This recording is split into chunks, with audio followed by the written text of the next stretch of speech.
खास मुलाकात। दोस्तों, रतनलाल बोल रहा हूं। काम की बात में आपका स्वागत है और पेश है अम्बेडकर नामा। आज खास मुलाकात में हमारे साथ वरिष्ठ चिंतक, दलित चिंतक चंद्रभान प्रसाद मौजूद हैं। भारत में दलित कैपिटलिज्म की बात करने वाले चिंतक और दलित कैपिटलिज्म पे काम भी कर रहे हैं। उनकी एक किताब आने वाली है। आज मैंने उन्हें इनवाइट किया था कि आइए और बात करते हैं क्या है क्रीमी लेयर का फंडा, कि दलित में क्रीमी लेयर क्यों, क्या है अमेरिकन एक्सपीरियंस, क्या ब्लैक क्रीमी लेयर का क्या एक्सपीरियंस है और अमेरिकन सोसाइटी ने कैसे इसको रिजॉल्व किया। भारत में दलित क्रीमी लेयर से कौन चिढ़ता है और क्यों चिढ़ता है, दलित क्रीमी लेयर से किसको फायदा किसको नुकसान, क्यों ये विमर्श में, और क्या संविधान में जब अनुसूचित जाति और जनजाति के लिए क्रीमी लेयर का प्रावधान नहीं है तो फेलोशिप में क्रीमी लेयर क्यों। ये तमाम पहलू को समझेंगे अगले आधे घंटे में वरिष्ठ चिंतक, लेखक, एक्टिविस्ट चंद्रभान प्रसाद जी से। स्वागत है आपका चंद्रभान जी। Thank you. कैसे हैं? हाँ, वेरी फाइन, वेरी फाइन। जी जी, बताएं। सारे सवाल मैंने एक साथ छोड़ दिए, अब आप बोलिए आधा घंटा। ये कुछ दिन पहले, कुछ साल पहले एक फिल्म आई थी लगान। उस लगान फिल्म में एक दलित कैरेक्टर थे जिनका नाम था कचरा। तो दलित कैरेक्टर का नाम कचरा क्यों रखा गया? जाने माने दलित चिंतक एच.आर. दुसाद साहब के मामा का नाम कुक्कुर क्यों है? दूसरे मामा का नाम पड़ोह क्यों है? पड़ोह मतलब ड्रेनेज। तीसरे मामा का नाम सियार क्यों है? तो दलितों के नाम इस तरह से रखे गए हैं या समाज ने इस तरह की सिचुएशन क्रिएट की कि इनके नाम से ही इनकी जाति पता चल जाती है। इस पर मैंने बहुत सोचा कि ये कैसे ऐसा हो सकता है कि दलित समाज के लोगों के नाम बहुत ही खराब हुआ करते थे। तो पढ़ते पढ़ते पढ़ते मुझे ये मनुस्मृति किताब मिली और इसको मैं कितना पढ़ गया हूं देख सकते हैं आप, ये कितने नोट बनाया हूं मैं इस पर। इस किताब के सेकेंड चैप्टर में 31, 32, 33 वर्ष है। उसमें यह बताया गया आदेश है कि ब्राह्मण का नाम कैसा होना चाहिए, ब्राह्मण के नाम के से ज्ञान, ये ऑस्पिशियस लगना चाहिए, कुछ ज्ञान की बात निकलनी चाहिए उनके नाम के आगे से। क्षत्रिय के नाम के आगे से वीरता दिखाई पड़नी चाहिए। वैश्य के नाम के साथ धन दिखना चाहिए और शूद्र और अछूत, इनके ऐसे नाम हो जो डिसगस्टिंग लगे, यानी इनके नाम को सुनकर लोगों को उक्काई आए। तो जब आमिर खान ने फिल्म बनाई लगान तो दलित कैरेक्टर का नाम कचरा रखा।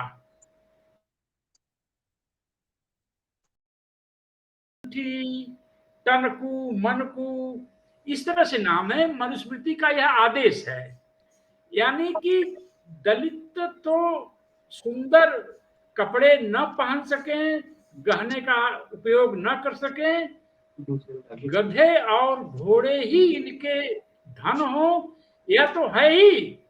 उसमें यह भी है कि इनके नाम भी डिसगस्टिंग होने चाहिए, यानी नाम सुनते ही उक्काई आनी चाहिए। तो दलित क्रीमी लेयर के खिलाफ तो फैसला मनुस्मृति में ही हो गया था। इसीलिए जब गुरु रविदास ने बनारस में विद्रोह किया और ब्राह्मण सत्ता के वैचारिक सत्ता के खिलाफ विद्रोह किया, तो उन्होंने बहुत अच्छे कपड़े पहने। He was the best dressed saint in Kashi. Baba Saheb ने बहुत अच्छे कपड़े पहने, he was the best dressed Indian at the time of British. तो इस पर समाज में आलोचना होती थी। सवर्ण समाज इसकी आलोचना करता था कि गांधी जी लंगोटी पहनकर संघर्ष कर रहे हैं और doctor Ambedkar three piece suit पहनते हैं। दलित कैपिटलिज्म का विरोध होता है। मैं इसको 2 दशक से झेल रहा हूं, क्योंकि समाज को दलित मजदूर के रूप में अच्छा लगता है, पूंजीपति के रूप में नहीं। ठीक वैसे ही जो गवर्नमेंट ऑफ इंडिया की ओवरसीज फेलोशिप है, उसमें 8 लाख रुपए की मैक्सिमम सीमा है। यानी कि दलित मिडिल क्लास के बच्चे विदेश न पढ़ने जाएं, और दलित लोअर और लोवेस्ट जो तबके के लोग हैं वो तो विदेश जा ही नहीं रहे पढ़ने के लिए। मेरे दोस्त पंकज आनंद अभी इंग्लैंड में पढ़ रहे हैं, उनको फेलोशिप डिनाई कर दी गई क्योंकि वो उनके पिताजी चपरासी हैं, उनकी और इनकी फेलोशिप मिला के 8 लाख से ऊपर हो गया। तो यह समाज जो है दलित, क्रीमी दलित से इस समाज को तकलीफ है, और यह तकलीफ हिस्टोरिकल है। दलित गधे पर अगर बैठता है तो उस पर पत्थर नहीं पड़ते हैं। दलित जब घोड़ी पर शिकार होता है, सवार होता है, दलित जब बुलेट की सवारी करता है, दलित जब मर्सिडीज की सवारी करता है, तब दलित पर हमले होते हैं। कमजोर दलित आदर्श दलित है, दलित मजदूर आदर्श दलित है, दलित पूंजीपति यह एक समस्या है। तो एक बात तो ये हुई कि दलित क्रीमी लेयर इस समाज को पसंद नहीं है। दलित इनके कुर्सी के ऊपर बैठे चाहे कितना भी योग्य हो, यह पसंद नहीं है। और दलित जो सफल है वह पसंद नहीं है। तो दलित क्रीमी लेयर को ये लड़ाई तो मैं समझता हूँ 20-30 साल से 40 साल से लड़नी पड़ रही है। जहां तक क्रीमी लेयर और ब्लैक अमेरिकन की बात होती है, तो डॉक्टर साहब आप जानते हैं कि मैं अमेरिका जाता रहता हूं। आज भी मैं एक अमेरिकन यूनिवर्सिटी के लिए काम कर रहा हूं। तो वहां पर 68 में रिचर्ड निक्सन अपने प्रेसिडेंशियल इलेक्शन में ब्लैक कैपिटलिज्म का नारा दिए। तो अमेरिकन समाज ने ये सोचा कि ब्लैक समाज के भीतर से एक क्रीमी लेयर पैदा किया जाए, और इस क्रीमी लेयर का 2 रोल है अमेरिका में। एक रोल तो यह है कि यह क्रीमी लेयर बाकी ब्लैक समाज के अंडर क्लास को इंस्पिरेशन देगा, प्रेरणा देगा। पूरी दुनिया में बड़े लोग ही आम आदमी के प्रेरणा के स्रोत होते हैं, कभी आम आदमी बड़े लोगों का या समाज के प्रेरणा के स्रोत नहीं होते हैं। तो ब्लैक क्रीमी लेयर पैदा करना अमेरिकन समाज ने अपनी जिम्मेदारी समझ लिया, और ब्लैक कैपिटलिज्म का नारा 1968 में आ गया। ब्लैक इज ब्यूटीफुल ये नारा भी आ गया उसी समय। तो अमेरिका का जो दक्षिणपंथी समाज है वो इसकी खिलाफत में आ गया था। जब अफर्मेटिव एक्शन आया तो अफर्मेटिव एक्शन का वेल डिफाइंड मीनिंग है कि ब्लैक समाज से क्रीमी लेयर तबका पैदा। अफर्मेटिव एक्शन का मतलब ये है, मैं अगर बाबा साहब के आरक्षण की आज मैं एनालिसिस करूं और अपना ऑब्जर्वेशन बताऊं, तो आरक्षण बना ही इसलिए है कि दलित समाज में एक क्रीमी लेयर तबका पैदा हो, और यह क्रीमी लेयर तबका जो है बाकी शेष दलित समाज को इंस्पायर करेगा कि आप भी हमारी तरह से बनो। और पूरी दुनिया में समाज ऐसे ही चलता है, चाहे यूरोप हो, अमेरिका हो, ईस्ट एशिया हो, साउथ एशिया हो, अफ्रीका हो। जब समाज से एक क्रीमी लेयर पैदा करता है तो बाकी लोग उसको फॉलो करते हैं। राशन कार्ड जिस दलित के पास है उसको कोई नहीं फॉलो करता है। राशन कार्ड रखने वाला दलित किसी का प्रेरणा स्रोत नहीं है। तो जो भारतीय जाति व्यवस्था है, अगर आप समाज में मेरे साथ घूमे, आप तो जानते ही हैं, बाकी कोई और जानना चाहता हो कि भारत की जो व्यवस्था है, तो मनुस्मृति की जो किताब है, यह एक स्क्रिप्ट है और समाज एक फिल्म है। तो इसलिए जो जातिवादी समाज है वो ये नहीं चाहता है कि दलित मिडिल क्लास के बच्चे विदेश जाएं। विदेश जाने वाले लोग थोड़ा पहले से एडवांस हैं इकोनॉमिकली, एजुकेशनली, उन्हीं के बच्चे विदेश जाएंगे। तो यह जो सवाल है, ये अगर अमेरिका में ये सवाल था तो भारत में भी ये सवाल का उठना जो है कठिन है, और ये समाज उठ रहा है। भारतीय समाज में जो जो हिंदू नेशनलिज्म वाला तबका है, देखिए यह दौर जो है, जिस दौर में हम आप जी रहे हैं, यह दौर हिंदू नेशनलिज्म और इंडियन नेशनलिज्म के बीच कॉन्फ्लिक्ट का दौर है, जिसमें राइजिंग दलित एक प्रॉब्लम है। अमेरिका में राइजिंग ब्लैक्स का स्वागत हुआ। जब ओबामा साहब राष्ट्रपति बने तो बहुत सारे व्हाइट लोगों की आंखों में आंसू आया कि हमने अपने कुछ जो गलत काम किए थे, कुछ उसका हमने धो दिया है। जब जॉनसन साहब पहले अमेरिकन ब्लैक बिलियनियर बने तो पूरे अमेरिका में उसका स्वागत हुआ। जब फर्स्ट ब्लैक पायलट बना तो पूरे अमेरिका में उसका स्वागत हुआ। जब फर्स्ट ब्लैक फिजिक्स का प्रोफेसर हुआ तो पूरी दुनिया में उसका स्वागत हुआ। तो भारत में ये स्थिति ऐसी क्यों है?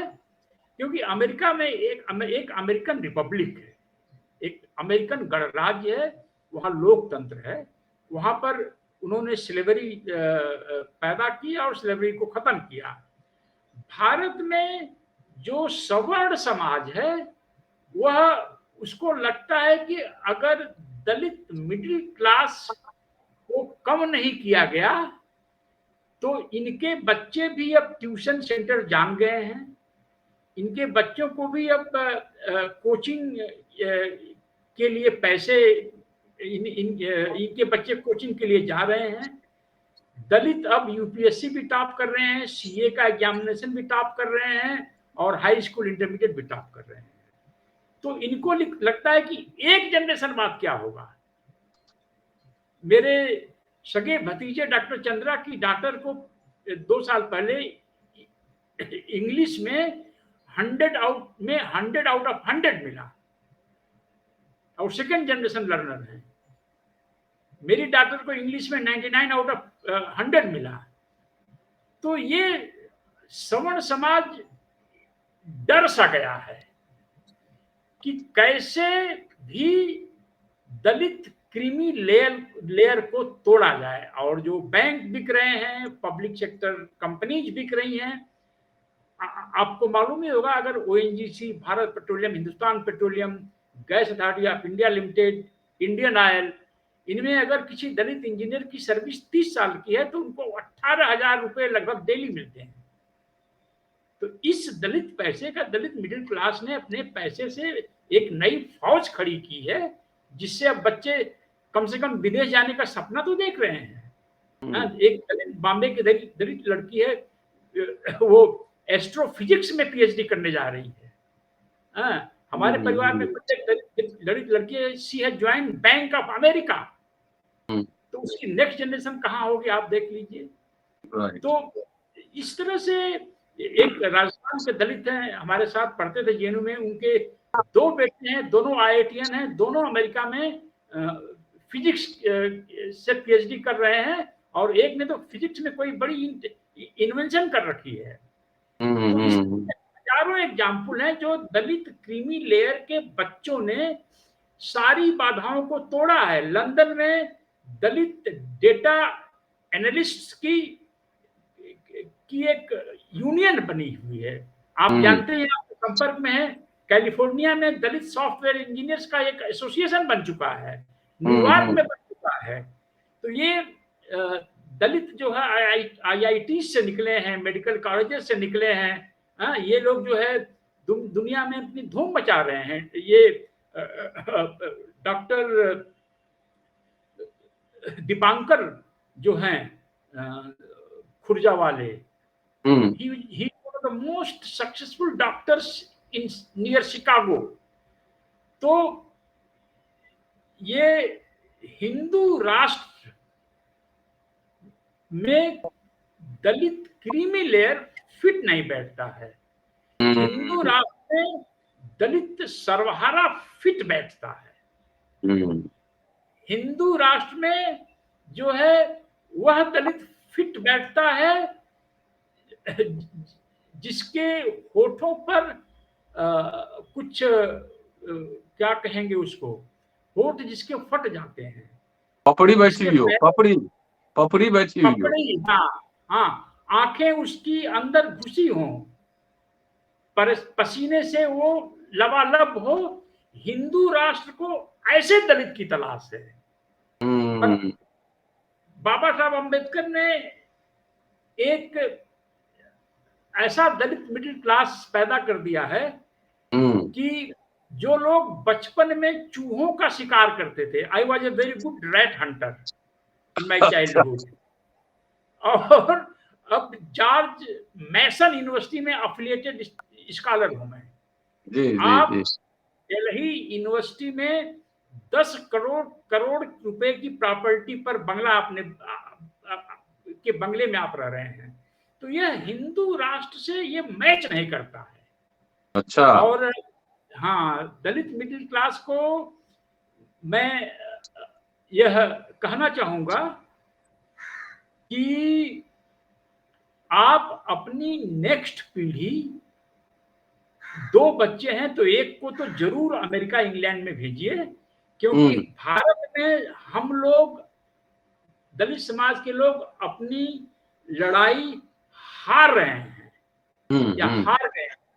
आपने देखा होगा कुछ पक्षियां हैं, बड़ी मछलियों का शिकार कर लेती हैं तो लेके उड़ जाती हैं, जमीन पर बैठती हैं और मछली को बार बार अपनी चोंच से मारकर घायल करती हैं और फिर उसको स्वेलो करती हैं।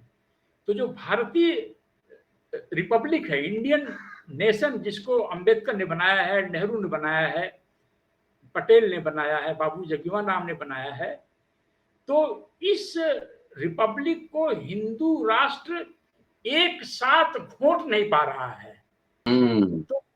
तो इसकी ट्रेजरी को तोड़ रहा है। बैंक को नेशनलाइज, प्राइवेटाइज करो, बैंकों के पैसे से इनकी घाटे की फैक्ट्रियों को चलाओ। तो ये भारतीय रिपब्लिक पर ये प्रहार है। इनकी भारत की आर्मी ही खत्म कर दो, आर्मी इतनी कमजोर कर दो कि बांग्लादेश आकर के इस पर कब्जा कर बैठे। जब भारत हिंदू राष्ट्र को एक स्ट्रांग इंडियन रिपब्लिक पसंद नहीं है, क्योंकि स्ट्रांग इंडियन रिपब्लिक को हिंदू राष्ट्र निगल नहीं पा रहा है। इस भारतीय राष्ट्र को तोड़ा जा रहा है, शिक्षा पद्धति को खत्म किया जा रहा है। अब आप बीएससी करके पीएचडी कर लीजिए, दुनिया में होता है ऐसा कहीं? ये किसका दिमाग है कि बीएससी करके सीधे पीएचडी कर लीजिए? तो ये सारा सिस्टम ये तोड़ रहे हैं, ठीक उसी बड़ी मछली की तरह से, बड़ी पक्षी की तरह से, जो मछली का शिकार करके उसको बार बार जमीन पर गिराती है, उस पर चोंच मारती है ताकि मछली अधमरी हो जाए, तब उसको निकलेगी। चंद्रभान जी, आपने एक बात अभी कही कि अब हम लोग खोते जा रहे हैं बहुत कुछ।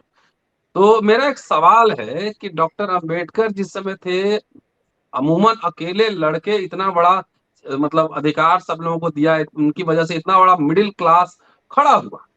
अब इतना बड़ा मिडिल क्लास है, IAS, IPS, bureaucrat, engineer, doctor, capitalist भी इमर्ज कर रहे हैं, वो भी है, और इतने सारे नेता हैं। और क्या लगता है कि इतने सारे, बहुत सारे दलित बैकवर्ड की पार्टियां भी बन गई है, इसके बावजूद सब कुछ खोते जा रहे हैं। ये क्या पैराडॉक्स है, इसको कैसे समझा जाए? देखिए, बाबा साहब जब लंदन राउंड टेबल कॉन्फ्रेंस में गए तो क्या कोई तोप लेके गए थे, नहीं। कोई टैंक लेके गए थे? वो तो दिमाग लेके गए थे और दो ठो कलम लिए हुए थे, एक लाल रंग की स्याही थी, एक नीले रंग की स्याही थी। तो उन्होंने अपनी लड़ाई जो है उस अपनी विद्वता से लड़ी। जी। और अब क्योंकि बाबा साहब जैसे लोग, गुरु रविदास जैसे लोग 1000 साल में एक बार पैदा होते हैं, जी। तो बाबा साहब से तो कंपेयर ही मत करिए। मैं अभी जिस जिस जिस जिस समय आप पुलिस कस्टडी में थे, मैं गया था वहाँ दिल्ली यूनिवर्सिटी में जहाँ प्रोटेस्ट चल रहा था, जी। तो मैं सूट बूट हैट में था, तो मैं जोकर लग रहा था। बाबा साहब भी ऐसे कांग्रेसी लोग कहते थे जब वह महाड़ आंदोलन में कोट पहन के गए, जब 49 डिग्री टेम्परेचर था। तो ये दलित मिडिल क्लास है। मेरे तो कई रिश्तेदार नाराज हो गए हैं मेरे यह कहने पर कि सूट बूट क्यों नहीं पहनते हो, अगर अगर 2 लाख तनख्वाह महीने की है तो। सैंडल क्यों पहने हो, अम्बेडकरवादी कहते हो सैंडल क्यों पहने हो।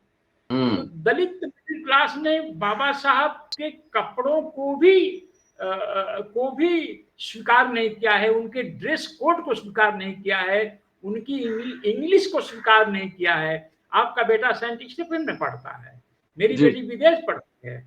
हाँ, मैं विदेश भेजने लायक मेरी इनकम नहीं है, लेकिन मैं जैसे भी कोशिश करके कि मैं बाबा साहब तो नहीं बन सकता, लेकिन उनकी एक्टिंग तो नहीं कर सकता हूँ कम से कम। जी। जी। जी। आजकल लोग जो है नाटकों में लॉर्ड क्राइस्ट का की एक्टिंग करते हैं, लॉर्ड बुद्धा की एक्टिंग करते हैं, तो हिंदू लोग राम की एक्टिंग करते हैं। तो क्या दलितों को बाबा साहब की एक्टिंग नहीं करनी चाहिए और उनकी तरह से ड्रेस, विचार, अंग्रेजी वगैरह वगैरह?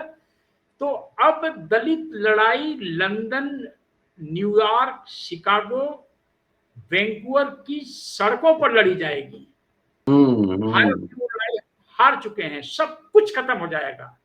आप देखते रहिए 2030 तक जी। जी। जी। भारतीय गणराज्य एक कमजोर ताकत बन जाएगी और इसको हिंदू राष्ट्र निगल जाएगा।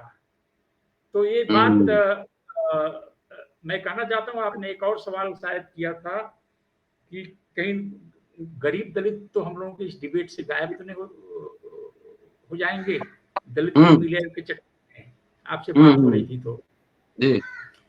देखिए, अगर आप कभी मेरे गांव चल के एक अम्बेडकर नामा बनाइए आजमगढ़ में, जी। तो जो हमारे 2 चाचा और बाद में हमारे पिताजी भी गए बर्मा, वहां पर बाद में बर्मा रेल ज्वाइन किया लोगों ने, तो पैसे समाज आया और घर द्वार बन गया, सब लोग पढ़ लिख के आगे गए। जब हमारा घर बन गया तो हमारे घर के दोनों तरफ गरीब लोग रहते हैं अपने समाज के। उनकी नई पीढ़ी निकली और यह कहते हुए मुझे बहुत अच्छा लगा कि इन्हीं के घर की तरह हम घर बनाएंगे। मेरे घर की तरफ 2 मंजिला एक घर और वही पेंट हमारे घर से पूछे वो पेंटर कहाँ से आया था, वो पेंट क्या था, वही पेंट लगाए हैं। मतलब आप चलेंगे तो आपको इतनी खुशी होगी कि गरीब दलित जो कभी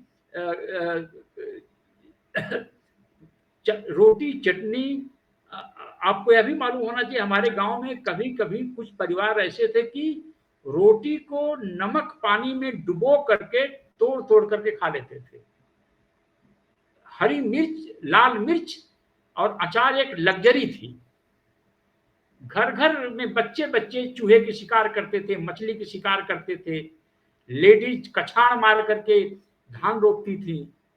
तो अब उन घरों से अगर एक चंद्रभान प्रसाद के ब्रदर का परिवार खड़ा हुआ एक बिल्डिंग लेकर के, तो पूरे गांव में वैसे ही बिल्डिंग बनाने के लिए कंपटीशन मच गया। तो जो भारत की सरकारें हैं, दलितों को राशन कार्ड से जोड़ करके प्रस्तुत कर दिया। दलित का मतलब उसके पास राशन कार्ड होगा, उसके बच्चे फ्री में प्राइमरी स्कूल में भोजन कर रहे होंगे और वह एक बड़ी दलित सेवा है। तो ये बताइए 1950 में कैसे दलित पढ़ लिए, 1960 में कैसे दलित पढ़ लिए, मेरे गांव में डॉक्टर इंजीनियर हो गए। उस समय कौन सा खाना मिल रहा था इनको? तो जो सरकारें हैं वो दलितों के स्वास्थ्य को लेकर के बहुत चिंतित हैं, उनके शिक्षा को लेकर चिंतित नहीं है। और प्रोफेसर साहब ये बात आपको, आपका लंबा जीवन होगा, आप पॉपुलर एक एकेडमिशियन इस देश में, आपके बारे में चर्चाएं लंदन और न्यूयॉर्क और वाशिंगटन डीसी में भी हो रही हैं, टोक्यो में भी हो रही है। हमारे डिस्ट्रिक्ट जी फोन करते रहते हैं कि रतनलाल साहब ने तो कमाल कर दिया। तो जो राशन कार्ड वाला दलित है वो दलित आदर्श दलित है, क्रीमी लेयर वाला दलित डेंजरस है, डेंजर सवाल खड़े करेगा चंद्रभान जी। यही सवाल खड़ा करेगा ना जी। तो जी। इसलिए दलित मिडिल क्रीमी लेयर जो है एक लाइव वायर है जिसमें 240 वोल्ट की बिजली जलती है। यही थंबनेल लगेगा। चंद्रभान जी, एक बात मैं कहना चाह रहा हूँ, आप जो कह रहे हैं उस लाइन ऑफ आर्गुमेंट को मैं बढ़ा रहा हूँ कि आरक्षण कोई गरीबी उन्मूलन प्रोग्राम नहीं था, ये बेसिकली रिप्रेजेंटेशन था। और इसमें इसके पीछे मूल भावना ये थी कि इसमें से एक क्रीमी लेयर पढ़ा लिखा तबका तैयार, और जब वो तैयार होगा तो लोग इंस्पायर करेंगे, अपने आसपास समाज को इंस्पायर करेंगे, जिससे कि और लोगों में भी ये भावना बढ़े। और ये अवसर, अगर आरक्षण है और सार्वजनिक संस्थाएं हैं, तो ये अवसर सिर्फ अमीर लोगों के लिए नहीं, गरीब लोगों के लिए भी अवसर है। हमारे आपके परिवार पहले गरीबी में ही थे, तो एक अवसर होगा वहां से, उनके लिए भी अवसर रहेगा। लेकिन आरक्षण और सार्वजनिक संस्थाएं नहीं होंगी तो अवसर ही खत्म हो जाएगा। हुआ ये है कि हम लोग अपनी बात अपने जो आर्थिक रूप से कमजोर जो लोग हैं नहीं पहुंचा पाए हैं, और जो हमारे राजनीतिक हित शत्रु हैं उन्होंने जाके उनको घर घर में बात ये पहुंचा दिया है कि देखो तुम्हारा हक तो ये खा गया, तुम्हारा हक तो ये खा गया, तुम्हारा हक तो ये खा गया। तो ये कंफ्यूजन पैदा कर रहा है, इसको कैसे देखेंगे? देखिए हम लोग तो सब लोग गुरु रविदास को मानते हैं, बाबा साहब को मानते हैं, और बहुत सारे महात्मा हुए हम लोगों के समाज में। जी। सच बोलना मुझे सिखाया गया है। मेरे पिताजी की एक ही शिक्षा है कि झूठ मत बोलना कभी। तो मैंने तो आरक्षण के जनक बाबा साहब नहीं है, साहू जी महाराज। आरक्षण के जनक मद्रास के ब्राह्मण हैं। अच्छा, हाँ, यस। जब 1858 में वहां पर एक कॉलेज बन गया, ब्रिटेन से प्रोफेसर्स आ गए, तब उसमें स्टूडेंट नहीं मिलते थे, क्योंकि जो 11 तक की उसको बोर्ड बोलते थे, ब्राह्मण बच्चे ही पढ़ते थे, वो पास नहीं कर पाते थे। हाँ, थर्ड डिवीजन तो उन्हीं के लिए आया था। हाँ, ब्रिटिश वायस राय से ये कहा कि ये आपका सिस्टम बिल्कुल नया है और हम लोग अभी अभी इस नए सिस्टम में आए हैं, तो हमारे बच्चे पास नहीं कर रहे हैं। तो 40% मिनिमम पास परसेंटेज था, उसको इन्होंने कहा 33 करिए। और तब थर्ड क्लास नहीं था, मेरे पास एविडेंस है। जी जी जी। थर्ड क्लास था, तो ब्राह्मणों के लिए थर्ड क्लास क्रिएट किया गया। तो एक बात तो ये हुई। दूसरी बात, एग्जैक्ट डेट आप विद्वान हैं, निकाल लीजिएगा, 1912-13 में जब जुडिशियल रिफॉर्म की बात आई, तो भारत के सवर्ण समाज के लोगों ने कहा हमारा प्रतिनिधित्व होना चाहिए इंडियन जुडिशरी में और इंडियन सिविल सर्विस में। तो इस तरह से नाकाबिल रहते हुए भी 1916 तक आते आते, या जो भी डेट हो, 40% सिविल सर्विस की पोजीशंस इंडियंस के लिए रिजर्व कर दी गई। और इंडियन सवर्ण के लिए, हाँ, सवर्ण ही थे उस समय। और जजों का अपॉइंटमेंट नॉमिनेशन से होता था। आज भी कुछ लोग बता रहे हैं कि सुप्रीम कोर्ट में शायद कंपटीशन कोई नहीं है जज बनने के लिए। तो हाई कोर्ट में भी नहीं। हाँ, तो अपर कास्ट ने भी लड़ाई लड़ी है।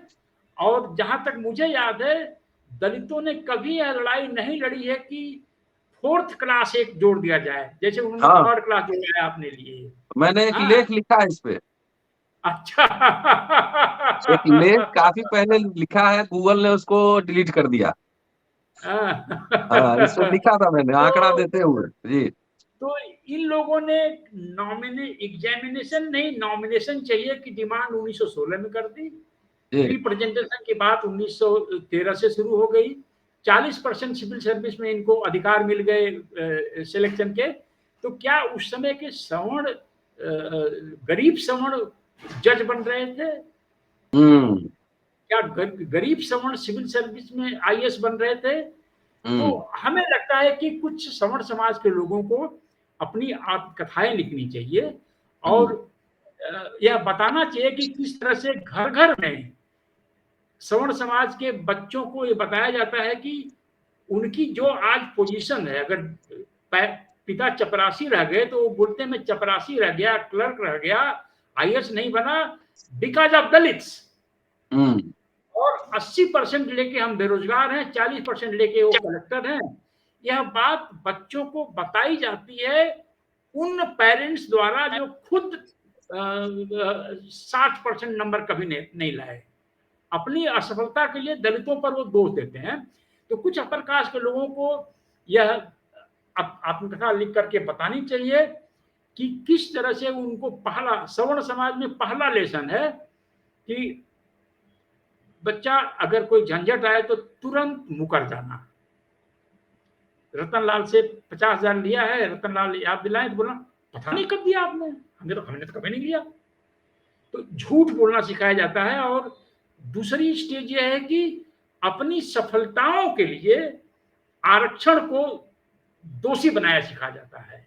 तो कुछ अपर कास्ट के लोगों को ईमानदारी से ये अपनी आत्मकथाएं चंद्रभान जी, इस लिखनी चाहिए। मुद्दे पे हम उम्मीद करें कि आपके पास जो मटेरियल है, जो मद्रास के ब्राह्मणों ने आरक्षण मांगा था और कई बार फेल होते रहे लगातार 30 के दशक तक, और जुडिशियल में कैसे रिजर्वेशन मांगा, ब्यूरोक्रेसी में कैसे रिजर्वेशन मांगा, या तो अरे पूरा एक रिसर्च।